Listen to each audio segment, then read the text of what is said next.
नमस्ते और स्वागत है आप सभी का हमारे चैनल किशोरी कृपा पर। दोस्तों, हम सबके जीवन में सही मार्गदर्शन का सबसे बड़ा स्रोत है हमारे पवित्र हिंदू ग्रंथ। आज से हम एक यात्रा शुरू कर रहे हैं जहां हम प्रतिदिन एक श्लोक, उसका अर्थ और जीवन में उसका महत्व समझेंगे। तो चलिए आज के पहले श्लोक के साथ अपनी यात्रा का आरंभ करते हैं। इंद्रम मित्रम वरुण मग्नि माहुरथो दिव्य स सर्पुनो गुरुत्मानम एकम सद्विप्रा बहुधा वदन्ति अग्नियमम मातरिस्वान माहुः ऋग्वेद। भावार्थ: परमात्मा की विभिन्न शक्तियां ही अनेक देवताओं के नाम से पुकारी जाती हैं, पर वह एक ही है, इसलिए गुण कर्म स्वभाव के अनुसार उस परमात्मा की उपासना करें। संदेश: परम पिता परमेश्वर सर्वत्र व्याप्त हैं।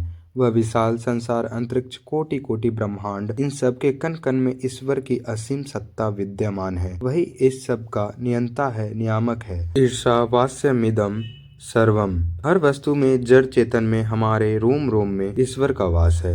वह निराकार परमेश्वर दिखाई नहीं देता, परंतु वही हमारी प्राण शक्ति है। सोते जागते हर समय वह हमारे साथ रहता है, हमारे भीतर भी रहता है, बाहर भी और चारों ओर भी। जैसे रबर के गुब्बारे में हवा भरी होती है, गुब्बारे के अंदर भी हवा है, बाहर भी और चारों ओर भी, पर वह हमें दिखाई नहीं देती। जैसे दूध की प्रत्येक बूंद में घी का अंश छिपा होता है, उसी प्रकार ईश्वर भी सर्वव्यापक है। संसार के कोने कोने में, सभी जीव जंतुओं में, पशु पक्षियों में, सभी प्राणियों के रोम रोम में उस परमेश्वर की सत्ता विद्यमान है। उसके लिए जात पात का, पूरब पश्चिम या उत्तर दक्षिण का कोई झगड़ा नहीं है। सभी उसके लिए एक समान है। इस सर्वव्यापक परमेश्वर की अनेकानेक शक्तियां हैं, जिन्हें संसार के विभिन्न मतावलंबी भिन्न भिन्न नामों से पुकारते हैं। सब मनुष्यों का परम पिता परमेश्वर एक ही है।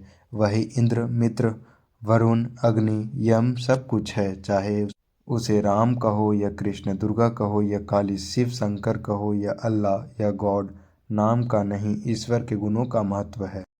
उन गुणों को अपने जीवन में उतारने के अनुसार आचरण करने और जीवन में व्यवहार करने को ही परमात्मा की उपासना करना कहते हैं।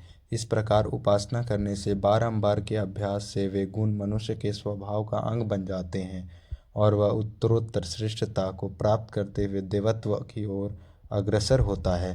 परमात्मा के अलग अलग नामों को लेकर झगड़ा करना सबसे बड़ी मूर्खता है। एकम सद्विप्रा बहुधा वदन्ति: एक ही परमेश्वर को विद्वान लोग भिन्न भिन्न नामों से पुकारते हैं। उसका कोई भी नाम ले, पर उसके गुणों को अपने कर्म व स्वभाव का अभिन्न अंग बनाने हेतु सतत प्रयास करते रहें। आजकल अधिकांश लोग ईश्वर के गुणों का ना तो चिंतन करते हैं और ना उन्हें अपने आचरण में उतारने का प्रयास करते हैं, लेकिन उसके नाम पर इस प्रकार लड़ने मरने को तैयार रहते हैं मानो उस पर उनका ही एकाधिकार है।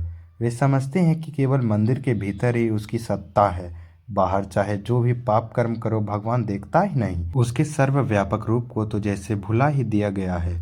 वह अनेकानेक रूपों में सर्वत्र विद्यमान है, हर समय हमारे साथ, संसार के कोने कोने में उसकी सार्वभौम सत्ता है। इस तथ्य को सदैव ध्यान में रखना अत्यावश्यक है। प्रभु के नाम और उनके गुणों का चिंतन करते रहें। अगर आपको यह ज्ञानवर्धक चर्चा पसंद आई तो इस वीडियो को लाइक करें और किशोरी कृपा को सब्सक्राइब करना ना भूलें।